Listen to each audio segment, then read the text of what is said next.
시간이 되었으므로 2024년 8월 27일 화요일 아침 예배를 시작하겠습니다. 다 같이 주의 기도로 시작합니다. 하늘에 계신 우리 아버지여, 이름이 거룩히 여김을 받으시오며 나라가 임하옵시며 뜻이 하늘에서 이루어진 것 같이 땅에서도 이루어지이다. 오늘 우리에게 일용할 양식을 주시옵고 우리가 우리에게 죄 지은 자를 사하여 준 것 같이 우리의 죄를 사하여 주시옵고 우리를 시험에 들게 하지 마시옵고 다만 악에서 구하옵소서. 나라와 권세와 영광이 아버지께 영원히 쌓옵나이다. 아멘. 거룩하시고 자비로우신 하나님 아버지, 하나님의 크신 사랑을 진심으로 감사드립니다. 오늘도 우리에게 새로운 하루를 허락하셔서 예배 드릴 수 있도록 허락하여 주시는 애 감사합니다. 하나님, 어제를 생각해 보면 우리가 여러 가지 죄를 지었음을 기억하게 됩니다. 회개하지 아니하고 오겨 잠이 들어 지금 일어났다면 이 시간 회개하오니 우리의 죄를 용서하여 주시고 주님의 보혈로 깨끗이 씻어 주시사 경건한 마음으로 정결한 마음으로 하나님께 예배드릴 수 있도록 우리의 마음을 선도하여 주시옵소서. 이 시간 간절히 바라옵고라는 것은 심신이 연약한 우리의 지체들을 위해 기도합니다. 영원 아빠 되신 하나님께서 저들의 질병을 치료하여 주시고 저들의 약한 몸과 상한 마음을 어루만져 주시사 하나님 뜻대로 하나님 뜻 안에서 치유하여 주시고 해결하여 주시기를 소원합니다. 하나님께서 함께하지 아니한다면 그 어떤 것도 이룰 수 없사오니 주여 강권적으로 역사하시사 심실이 연약한 우리의 지체들을 세워주시고 살려주시옵소서. 그리하여 다시 힘차게 독수리 날갯짓을 할 수 있도록 은혜 베풀어 주시옵소서. 하나님, 마음이 상한 자가 있습니다. 하나님께서 함께 하시사 저들이 지금 깊은 공경에 빠져 괴로워하고 있사오니 하나님께서 선도하여 주시사 해결하여 주시고 그 문제에서부터 자유함을 얻을 수 있도록 주의 은혜 베풀어 주시옵소서. 이 고난과 고통 속에서 더욱더 하나님을 의지할 수 있도록 하시고 주께서 주신 어떠한 교훈과 메시지를 말씀 안에서 찾아 다시금 분발하여 일어설 수 있도록 은혜 베풀어 주시옵소서. 물질적으로 어려운 우리의 지체들이 있습니까?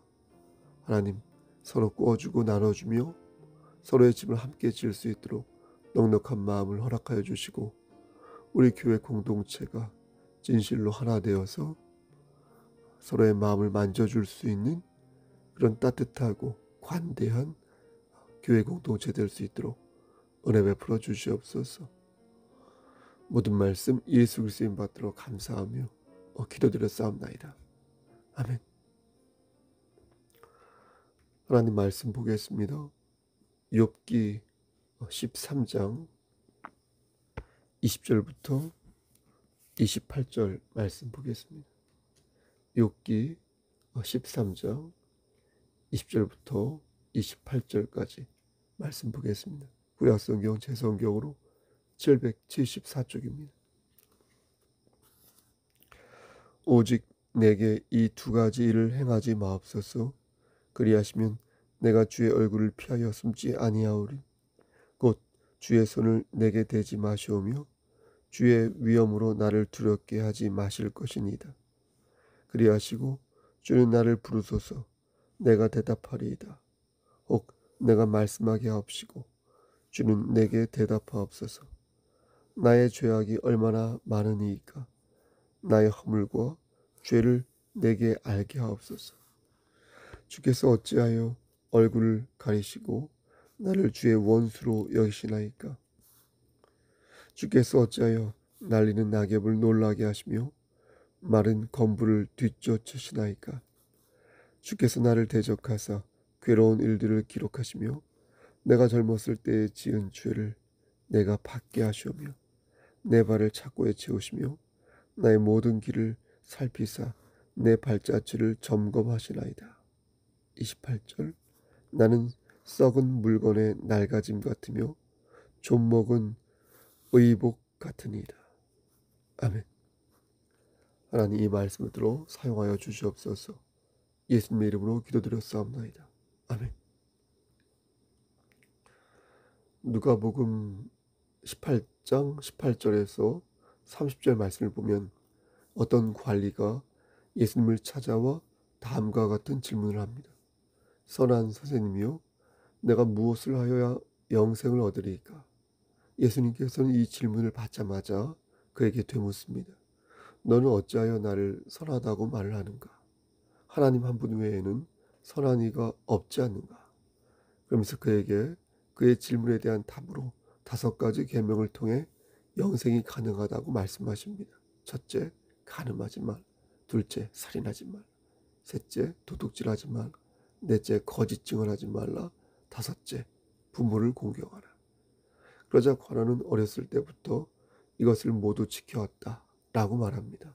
이에 예수님께서 말씀하시기를 네가 한 가지 부족한 것이 있으니 네가 가지고 있는 모든 재물을 팔아 가난한 자를 나누어 주라.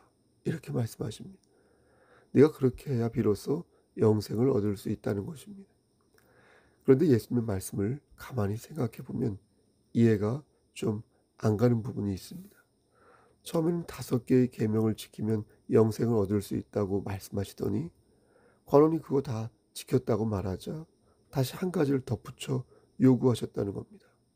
그럼 처음부터 재물을 팔아 가난한 자를 나눠주라고 말씀하시지 왜 그런 말씀을 안 하시고 구차하게 말에 토를 다시는 것인지 이해가 안 되는 것입니다. 여러분 그렇지 않습니까?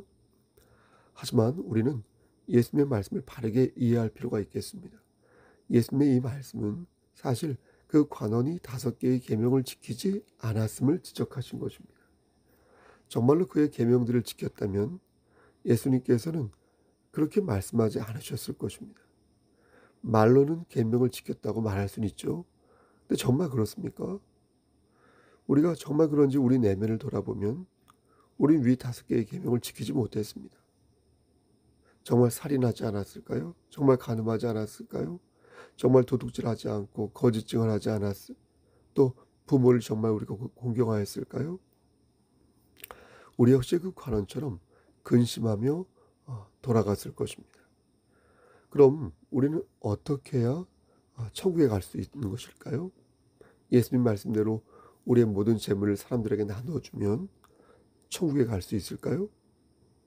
예수님께서는 분명 부자가 하나님의 나라에 들어가는 것이 약대가 바늘귀로 들어가는 것보다 어렵다고 말씀하셨는데 그러면 어쩌라는 것일까요? 부자가 되어야 사람들에게 재물을 나눠줄 수 있는데 부자가 되지 말라는 것 같기도 하고 또 부자가 되어 모든 재물을 다 남한테 주라고 말씀하시니 대체 어쩌라는 말씀인 것일까요? 누가복음 18장 26절 말씀 보면 당시 현장에서 예수님의 말씀을 듣던 사람들도 이와 같은 의문을 가졌던 것 같습니다. 그들은 예수님에게 그럼 누가 구원을 얻을 수 있습니까? 예? 얻을 수 있겠습니까? 라고 질문하였습니다. 이 질문의 요지는 당신이 말씀하신 바를 지킬 수 있는 사람이 도대체 이 세상에 몇 명이나 되겠습니까? 라는 것입니다. 전 틀린 말이 아니라고 생각합니다. 제가 생각할 때도 그런 사람은 존재하지 않을 것입니다. 그렇게 영문도 몰라 할 때 예수님께서 이렇게 말씀하셨습니다. 사람의 힘으로는 불가능하지만 하나님께서는 하실 수 있다. 여러분 이 말씀을 기억하시길 바랍니다. 이 말씀은 지금 우리에게도 주시는 하나님의 말씀이라고 생각합니다. 사람의 힘으로는 불가능하지만 하나님께서는 하실 수 있다. 근심하여 돌아간 관원은 영생하는 방법이 율법을 지키는 거라고 생각했습니다. 그래서 제 딴에는 노력한 게 많으니까 영생을 얻을 수 있다고 생각한 것입니다. 하지만 그건 그의 착각이었습니다. 정말 그가 간음하지 않았을까? 살인하지 않고 도둑질하지 않고 거짓 증언하지 않았으며 정말 그가 부모를 공경하였을까? 그는 자신에게 솔직해져야 했습니다. 하지만 그러지 못했고 예수님께서는 그의 실체를 말씀으로 분명히 일깨워줄 필요를 느꼈던 것입니다. 그래서 첫 번째 단계로 그가 진정 율법을 지켰는지 돌아보게 하신 것입니다. 사람은 사실 거기서 거기다. 죄가 없는 사람은 존재하지 않으며, 그래서 행위와 공로로 구원을 받을 수 있는 사람은 어떻습니까? 존재하지 않는다 라는 사실을 일깨워 준 것입니다. 여러분, 혹시 율법으로 구원을 받을 수 있다고 아직도 생각하시는 것은 아니겠죠? 우리는 율법을 지킴으로 영생을 얻을 수 없습니다. 완벽하게 계명을 지키는 자는 존재하지 않는다고요. 그렇게 지켰다고 말하는 자는 따라서 교만한 자이거나 아니면 푼수떼기인 것이 맞습니다. 푼수떼기. 하나님께서는 자기를 부인하고 십자가를 진 후 주님을 따를 때 우리가 구원받을 수 있다 이렇게 말씀하셨습니다. 내 능력으로 영생을 얻는 게 아니라 내게 능력 주시는 하나님의 은혜 안에서 내가 모든 것을 할 수 있다는 것입니다. 하나님의 은혜만이 우리를 구원하신다는 겁니다.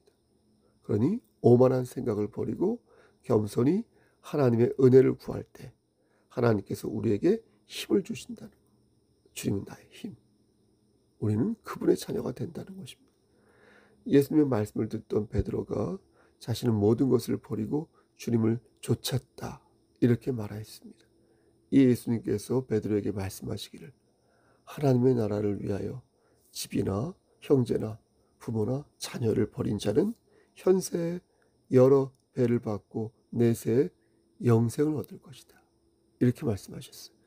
예수님의 이 말씀은 모든 성도가 자신의 가족과 소유물을 다 버려야 한다 이런 뜻이 아닌 거 아시죠? 또 영생을 얻으려면 우리가 가지고 있는 돈을 가난한 자들에게 모두 나누어 줘야 한다 그런 뜻이 아니라는 것도 아시죠? 이 말씀의 의미는 무엇입니까? 이 말씀의 뜻은 우리가 하나님을 섬길 때 어떤 요인이 그 길을 막는다면 그것이 아무리 소중한 것이라 해도 과감하게 버릴 수 있어야 한다는 것을 가르치는 것입니다. 예? 가정의 화목을 위해 남편의 말에 순종할 수 있습니다. 하지만 하나님을 버리고 우상을 섬기는 데까지 나아가면 아니 될 것입니다. 하나님을 믿는 것이 회사 사장님에게 피해를 주는 일이 있을까요? 하나님을 섬기는 것이 싫다고 사랑하는 그 사람이 자꾸 말하는데 왜 싫습니까? 무슨 피해를 우리가 주었습니까? 예?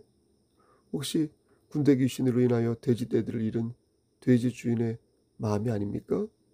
하나님을 섬기는 게 싫다고 그렇게 말하는 사람들 이해할 수 없다는 것입니다. 양보할 수 있는 게 그러니까 있고 이해할 수 있는 게 있다는 것입니다.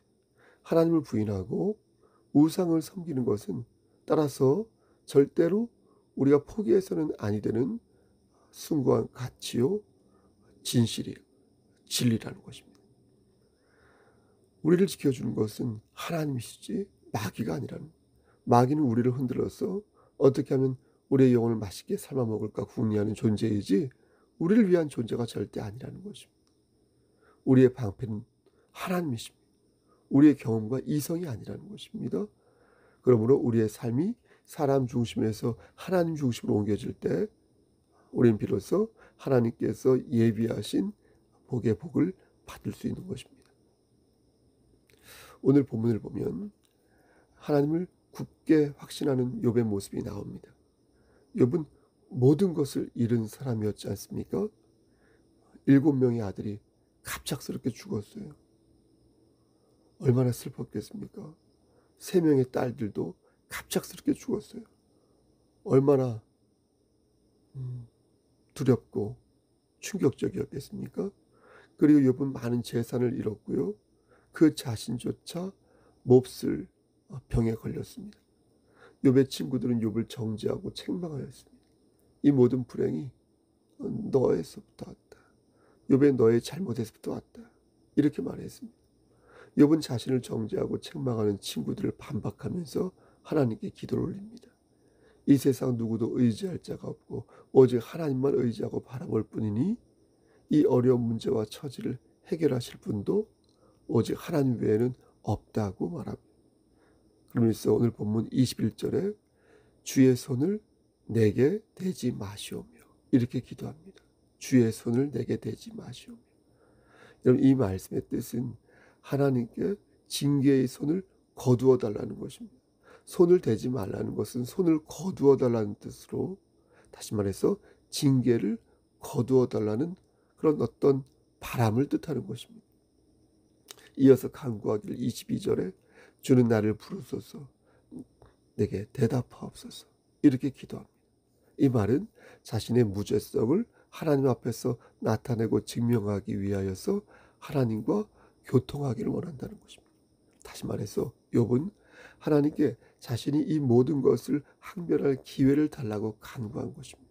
그러면서 자신이 얼마나 큰 죄를 지었기에 자신을 날리는 낙엽같이 연약하게 만드시고 마른 검불같이 하찮게 만드셨는지 지금 하소연을 하고 있는 것입니다. 욥은 이런 말까지도 합니다. 혹시 이 모든 고통들이 어렸을 때 지었던, 제가 젊었을 때 지었던 그 나의 죄를 기억하사 이러한 고통을 낱낱이 주는 것이라면 자신은 정말 이해할 수 없다라고 26절에 부르짖습니다. 또 욥은 착고에 발이 차인 죄수처럼 자신은 지금 자유를 잃었으며 좀먹은 의복처럼 자신은 무가치한 존재가 되었다고 하소연합니다. 여러분, 하나님께서는 욥의 모습을 통하여 우리에게 무엇을 가르치시려 하는 것일까요? 착한 사람이 복을 받고 나쁜 사람이 벌을 받는다는 것은 고전의 지혜요, 삶의 원리입니다. 이것은 예측이 가능한 일이며 저 사람이 열심히 잘 살았고 정직하게 잘 살았으니 저렇게 살 수 있는 것이라고 우리가 이해하고 해석할 수 있습니다. 욥의 친구들은 이러한 원리와 보편적인 어떤 기준에 입각하여 욥의 고통을 이해하고 평가한 것입니다. 욥은 억울하다고 말하였으나 욥의 친구는 그래서 욥의 고난을 심은 대로 거둔 결과라고 본 것입니다. 욥은 하나님의 답을 듣기를 원했습니다. 하나님께서는 38장부터 41장까지 그 질문에 대한 답을 말씀하시는데 그 말씀은 답이라기보다는 질문에 가까웠습니다. 하나님께서는 욥에게 무수한 질문을 던지십니다. 욥이 인간의 고통과 하나님의 의로우심을 문제 삼자 당신의 창조 능력과 온 세상을 지배하는 통치력과 인간의 이해력을 넘어서는 놀라운 신비를 말씀하십니다. 하나님의 행위가 신비롭다는 것은 인간의 경험과 이성으로 그 뜻을 판단할 수 없다는 것입니다. 즉 욥의 고통은 인간의 손으로 다스릴 수 없는 영역이다라는 것입니다. 인간의 능력이 미치지 않는 자연의 세계와 그것을 다스리시는 하나님의 권능을 지켜보라는 것입니다. 우리가 볼 수 없고 우리가 깨달을 수 없다고 하여 하나님의 계획이 없다고 말하지 말라는 것입니다. 눈에 보이지 않고 인간의 지혜로 파악할 수 없다 하여서 하나님의 계획이 없다 이렇게 말해서는 아니 된다는 것입니다. 욥은 자신의 고통을 설명할 길이 없어서 하나님께서 이 세상을 무질서하게 내버려 두신다 이렇게 생각했습니다. 하지만 하나님의 통치는 욥이 생각할 수 있는, 우리가 생각할 수 있는 것보다 훨씬 넓고 깊은 영역에 속한 것이었습니다. 땅과 바다, 그렇죠? 빛과 어둠, 그렇죠? 하늘과 기후는 욥이 생각할 수 있는 것들이 아니며 살아있는 모든 것들을 관리하는 것도 결코 욥이 할 수 있는 것들이 아니었다는 것입니다. 그가 할 수 있는 것은 오직 하나. 여러분 무엇입니까? 예? 여러분 무엇입니까? 전능하신 하나님을 의지하고 하나님께 은혜를 구하는 것이었다라는 것입니다. 사랑하는 성도 여러분, 예수님을 찾은 관원이 영생을 얻을 수 있는 방법을 물었을 때 주님은 하나님을 의지할 것을 말씀하셨습니다. 여러분 왜 그렇게 말씀하셨을까요? 주님께서 그렇게 말씀하신 이유는 오직 하나님만이 전지전능하시고 우리를 살리실 수 있다. 그것을 믿어야 왜 이런 일이 나에게 생겼는지, 왜 삼라만성이 이렇게 흘러가는 것인지 깨달아 알 수 있다. 이렇게 말씀하신 것입니다. 하나님께서는 여러분 우리를 사랑하사 어떻게 하셨습니까? 독생자 예수 그리스도를 이 땅에 보내주셨지 않습니까? 우린 예수 그리스도의 보혈로 말미암아 죄 사함을 받았고 죄의 자녀에서 하나님의 자녀로 옮기게 되었습니다.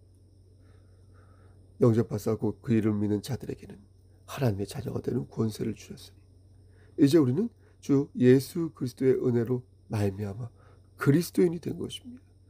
예수의 마음을 품게 된 것입니다. 하지만 우리는 여전히 이 세상에 적을 두고 있습니다.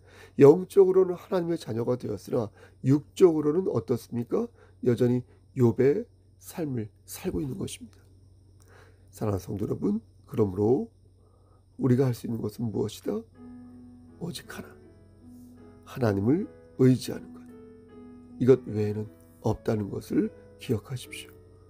우리가 의지할 유일한 방패는 우리의 지혜가 닿을 수 없는 하나님의 은혜라는 사실을 여러분 꼭 믿으시기를 소원합니다. 오늘도 여러분을 향하신 하나님의 섭리를 믿으시고 여러분의 고통과 여러분의 쾌락과 여러분의 모든 것을 여호와 하나님께 다 맡기시고 나아가시기를 우리를 주에서 구속하여 주신 우리 구주 예수 그리스도의 이름 받들어 간절히 축원합니다. 아멘.